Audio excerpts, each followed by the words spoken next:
Let's speaker today, Arnold Bill Anderson. Thank you. All right.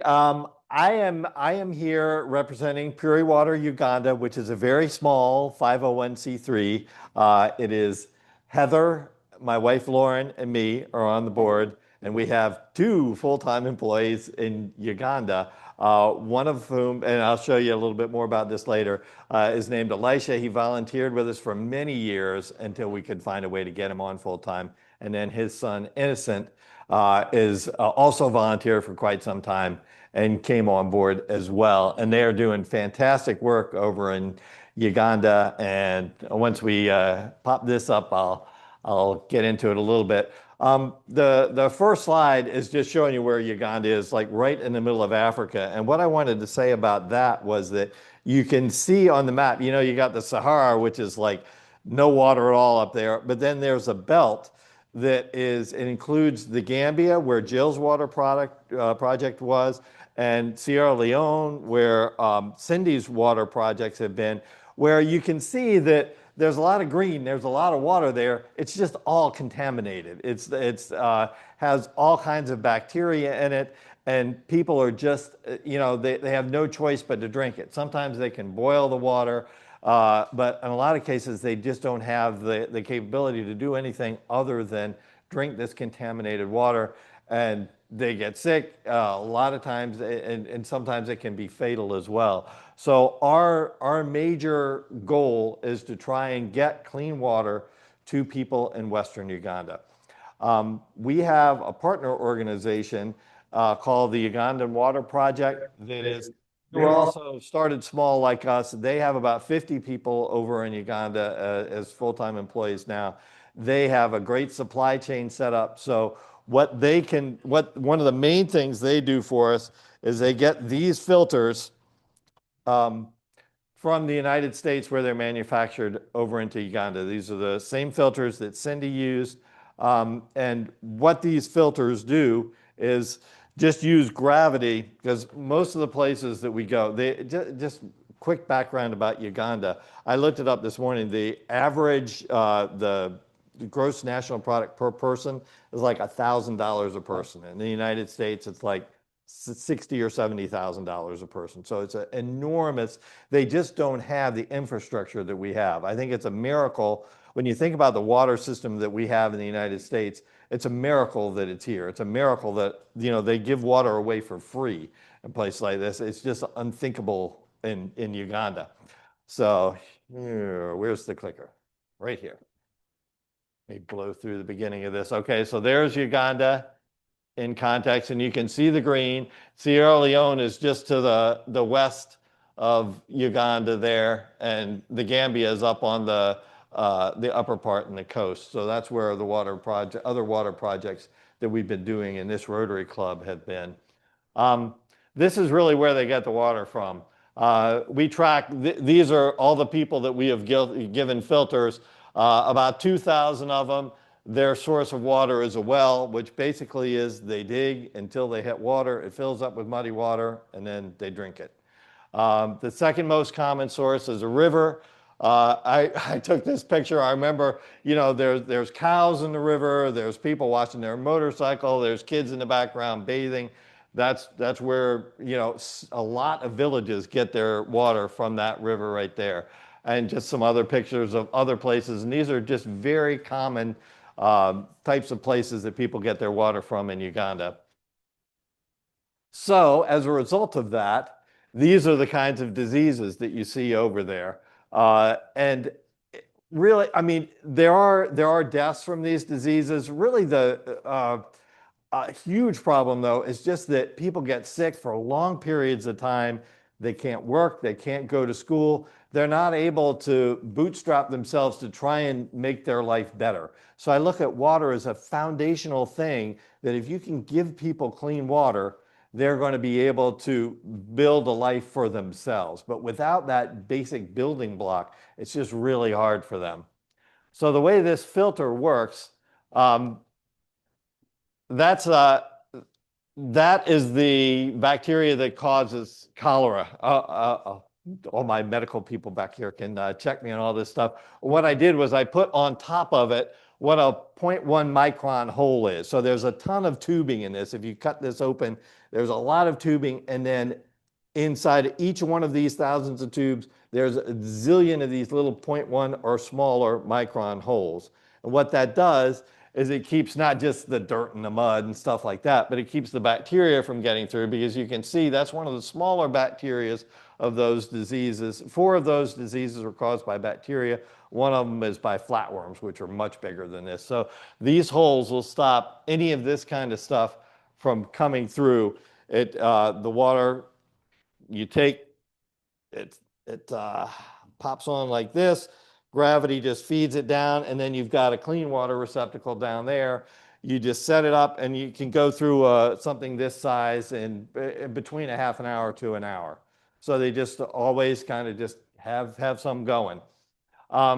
This is a couple of systems here, and there's another one over there just that people use to filter it, and we take and put these in people's houses. And also we use schools. We go to schools and also other places where community access is possible. So the 2 partners, this is Elisha on the left here, who I've been working with for 14 years, absolutely fantastic guy, and knows all the languages there, and really has a passion for helping his community. He will take 30 of these systems. A lot of what we've been doing lately has been renting a van.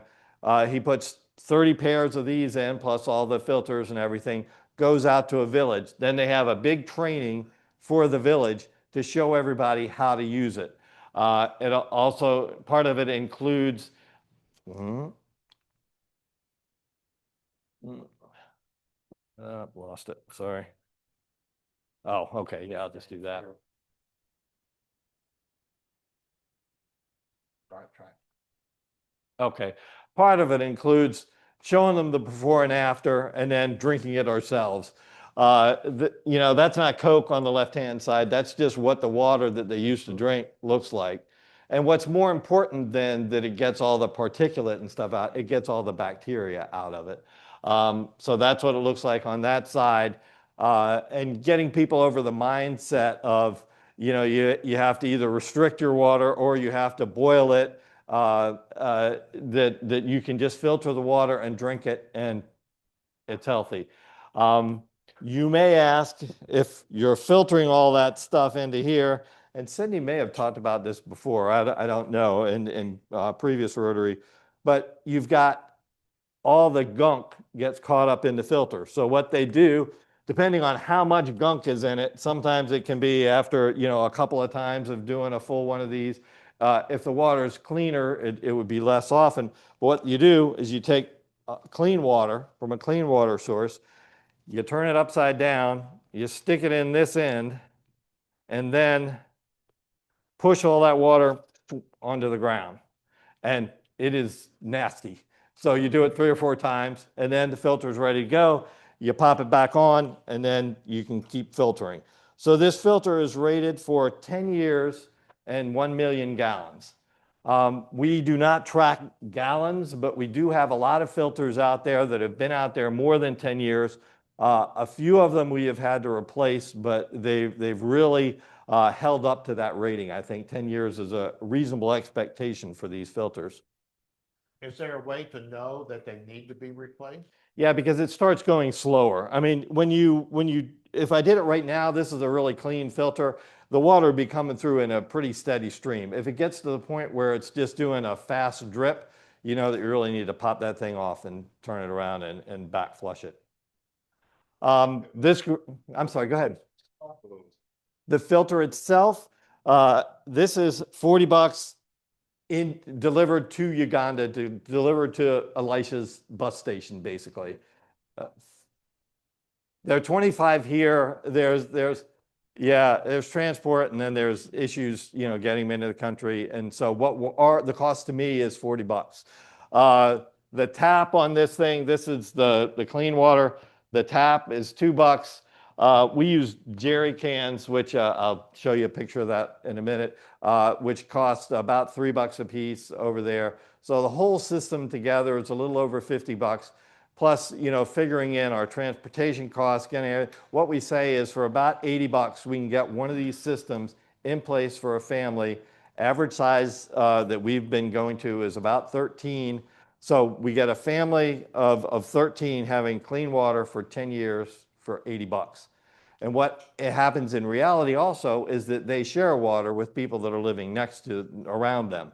So it ends up being a lot more than that, but we just count the number of people that we know that are living in the family. Yeah, this girl, I was about to say, is 7 years old and can back flush it. So it's something that, anybody can really use these things. That's the only maintenance you really have to worry about with it. Every family we deliver to, we take a picture of. Usually it's just the people that have done the training. This family, there was a bunch of people in this, but those are the ones that were there when we actually delivered it and did the training. There'd been a big cholera epidemic. I don't know if you've heard of the district of Bundibugyo. There's no reason that you would have heard of it until like probably a month ago. But the Ebola strain that's in the news is named after that county, that district that we're working in. So a lot going on over there. The Ebola, there's nothing that we can do about, but we deal with all the waterborne diseases that we can over there. One more, back up. One more thing I forgot to mention. We do, the places we go are identified by, it's called the chairman of the LC1, which is basically like the mayor of each village. So Elisha goes to this person and says, okay, I'm going to have 30 of these. Which people really need them the most? So they decide who goes, then he goes, and after the large group training, he and Anderson split up. Each of them take 15. They go to a place and get each family set up. We have an app called M-Water that USAID, may it rest in peace, they were the ones who promoted it many years ago as something that people use around the world to record what water projects they've been working on. So we put in a lot of information about, how old are the kids there, what's their water source, how healthy has the family been, and then we go back and do maintenance visits and just check to see how things are going. That is just to show you where we are in Uganda. We are almost entirely in the west. There's 3 districts there. That's actually 4,800 different water points, and I'll zoom in on it a little bit but I just wanted to see where it was. Our partner, the Ugandan Water Project, who we get filters from, they work all over the entire country, but largely in the Kampala area there. So we look at ourselves, as I hope they look at us too, as just kind of an extension of the work they do in Uganda, because they don't do much where we are. So if you look in on it, if you zoom in on our 3 districts at the top, it's still pretty clumped up. When you get down to, you see that little red square there? That's the houses that we've delivered to, in this case, Bundibugyo district. So there's 200 or 300 houses in that area. If you click on any one of those, it comes and brings up all that information about who the recipient was, name, family, and all that kind of stuff, so that we can track how things have been going over there. And it's nice for me because I can just pop in the morning and say, okay, what got installed yesterday? And it'll pop up and it'll show me the 30 places that Elisha and Innocent have gone. So by the numbers, $80 to answer your question, Mark. And we've talked about most of that, I think. So let me just go on through. We do have maintenance volunteers in each village that get a little bit of extra training so that people can, if people do have problems, they have somebody to go to. We've done over 6,000 of these systems since 2012. It's ramped up considerably since about 2020, 2021, when we started being able to get things from the Ugandan Water Project. They've been a great, great partner. So the other thing I wanted to talk about is rainwater collection systems. When you have filters, they're still doing the same thing. If they got to walk a half a mile to the river to get their water, they do that and they come back. It doesn't help with that part of it. It just makes the water clean. The rainwater collection systems, though, and that is something that the Ugandan Water Project, our partner, has done over 600 of these. They come in and you put guttering on the roofs, and then you can see that white piping that goes into a big tank there, and then it comes out a spigot there, and then we also give them some filter systems just because it's still not completely clean water, but it's so that will take that'll hold 10,000 liters of water, so like 2,500 gallons. So it rains, the tank fills up, and that's how they access it. Two main places that we do that is in schools, where we have sometimes it's in conjunction with other tanks that they have. That's just what it looks like going down to the tank and out to the spigots. And also in places that are community access points. So sometimes it's churches, sometimes it's health centers, things like that. For instance, if you're a school, the school is responsible for providing all the materials. So the school gets all this dumped in. They also supply 5 people to help us build it. That's kind of the building process. So we have some people from the Ugandan Water Project, also our people, Elisha and Anderson, and then 5 people from the organization that's getting it. They build the whole thing. That's what it looks like when it's done.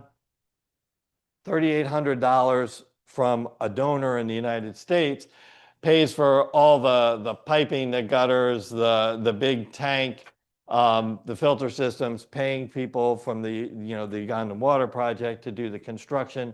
But that lasts at least 20 years and probably more. It's a really well-constructed system. What they do in the schools is they divide up into water teams. So a team of kids will come in the morning early.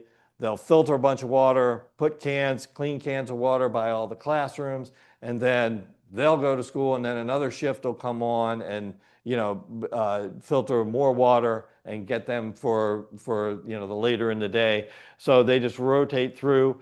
For the community access points, we have a team of people that are responsible for making sure that you can see the filter systems back in the back, that they get back flushed, and that everybody in the community has access to this water. Okay, and that we've pretty much touched on.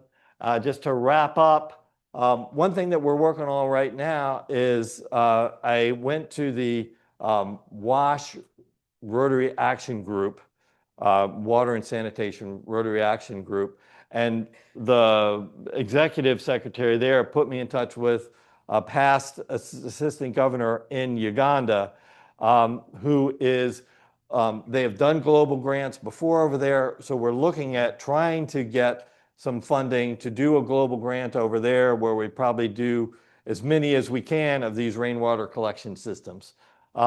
We've got a queue of probably a couple of dozen people that we've surveyed, organizations that we've surveyed. We could make it happen really quickly. We just don't have the funding for it right now. So that's one thing we're going to do. Elisha's going to be speaking at his Rotary Club, and so we'll see where that goes. So I'll give you updates on that. Let's see. Anything else we've got? I'll just leave that up there. That's the website. I've got cards over here too, and also on the pages that I have on the tables, there's this information there. Again, my wife Lauren, Heather, and I are the board for it. But the real work gets done by Elisha and Innocent, who are just fantastic, fantastic people over in Uganda. So that's all I have. If anybody has any questions. Yes? Oh, it's really night and day. We do have in there, the question is, in the survey before we give them the filter is, how is your family's health? And they have like a 0 to 5 range for that, with different, poor, fair, that kind of thing. When we come back to do it afterwards, it's universally way, way, way better. There's other health issues over there that are not related to waterborne diseases. So I don't want to make it sound like we're waving a magic wand over a village and then all of a sudden everybody's healthy. But it is so much better. And we have done, we don't go back and do maintenance visits on every place that we go because we're trying to push out more filters. But we've probably done, I would say, in 1,000 to 1,500 of those places, we have gone back to specifically just to NM Water do these surveys so that we compare that data, and it's fantastic. It does a great job. Yeah. So I saw some statistics from Liberia that did it, they're like 300, initially 300 filters out, and within 2 weeks went back to do an assessment, and just within the first 2-3 weeks, the health of the whole village was tremendously different and much better. And when you're sick all the time because you get waterborne illness stuff, you're missing work, you're missing school, you're not on your farm, the whole economy suffers. The whole economy of the village suffers when they're not healthy. And they are bathing and washing and motorcycles are getting washed all in the same river. Yeah. Yeah, we were talking about, nobody knows this better than Cindy. You've been over there. We decided, you said 10 times? Yep. Would there be an opportunity? Because I went with Cindy once. I've been to Africa just 3 times. But it's a life-changing experience. Not just to visit. I mean, but to go a place like Uganda or Sierra Leone. If we did a global grant, would there be opportunities for club members to actually go and help with the project in person? Yeah, it definitely could be. I think there's a couple of different ways that we could go on and have people for that specific grant. There's also something that the Ugandan Water Project does that they're called, I can't remember the exact name, whether it's vision trips, but they just get groups of people together that are interested in providing clean water to people in Uganda. And they may not go to where Elisha and I work, but they go somewhere in Uganda and several places usually, just to expose you to what's going on over there. You get to do some hands-on work on the different kinds of systems. So you might be able to see the rainwater collection systems and do stuff with that. Also see filters. It varies from time to time, but that is a great way, I think, to get over there. And as far as whether you're helping the people in Western Uganda through PuriWater Uganda, or you're helping the people in Uganda through the Ugandan Water Project doing a project in Kampala, it's all good to me. And I think they feel the same way. Their passion and our passion is just to get everybody clean water over there. So I would think they're kind of the more grown-up organization, more people, more infrastructure, and they are really good at putting together trips like this. So if anybody's interested in going to Uganda and just seeing what's going on over there and getting your hands dirty a little bit to help with the problem, that might be the best way to do it. But I think also for the Rotary grant, probably a smaller number of people, if we wanted to do that, yeah, we could definitely go over there and help in construction of these I think it'd be wonderful to get you and Jill and Cindy together for an information, because they've all been, to really get the encouragement to go would be really cool, I think. Yeah. To the travel information that you need. Yeah, and we know a travel guide, a travel agent. So There's no Waldorf Astoria. Good God, though. oh yeah. Yeah, there is. It's not trivial to get the vaccines to go over there. It's a few $100 worth of, but Water. Do you ever communicate with other charities? Like Mary Kay happens to support charity called Healing Uganda. They do littering at food centers and stuff in Uganda. oh yeah. Uganda had never crossed my mind. And then it all seemed to happen like within the last 5 years. So I was just curious to you, is there like a message board or something to do all the It's a good suggestion. We do talk to, and clearly Ugandan Water Project is one of the ones that we talk to a lot. And we have had a couple of other people that we've, bought filters with and done things with before. We don't have a lot of other interaction with people that are doing other things. Elisha does just because he's part of the community, but it's not an official part of our, of PuriWater that he's doing that. He's doing that just because he really is in contact with all levels of government too. I talked about kind of the mayors, the LC1 chairman. There's also LC2s, 2s, 3s, 4s, and 5s. He and I have done a little bit, but he is in contact with these types of people all the time. They do have community health organizations that I know he's worked with and they have gone out to some different places with the filters and to do surveys and that type of thing. So somewhat, but mostly through the government as opposed to through other 501c3s. Yes. Have you found that it's difficult to get people to actually use it after you've installed it?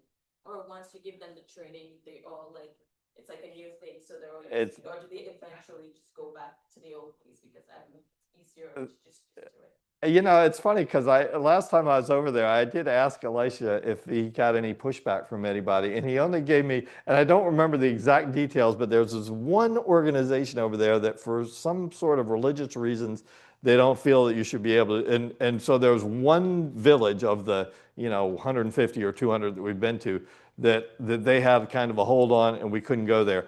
Every place else, and I've been to a lot of them myself, so I can attest to this, but he's been to way more than I have. No one has pushed back on this. It's like a miracle. And part of that is I think that Elisha does such a good job explaining what is happening. I mean, people understand about microbes and that type of thing. I think what they don't understand is what the filter does. But I think at first, but I think he does a great job of explaining how the bacteria cannot get through the filter, and just doing it and then drinking it himself. I think it gets people really jazzed about it. I've got a lot of videos. None of them are in English because most of the time these not speaking in English, but you can just see the excitement from people. So there's really no pushback at all that I've seen, and hardly any that he has seen. That's a good question. That's the answer here, because I was going to ask if it's like dialysis machines, how that works. It is dialysis technology. Yes, is how it was originally developed. Yeah. Like, what would it take to have? It is funny you asked that because oddly, I had never really thought about that until like a couple of days ago, and I started thinking, I wonder if there is a way. So I don't have an answer for you, but what I would say is that I'm considering talking to Sawyer and seeing what is their manufacturing capability. What would it take to try and get something like that done in Uganda? Because like Cindy pointed out, a lot of the cost of getting a filter is just getting it over there.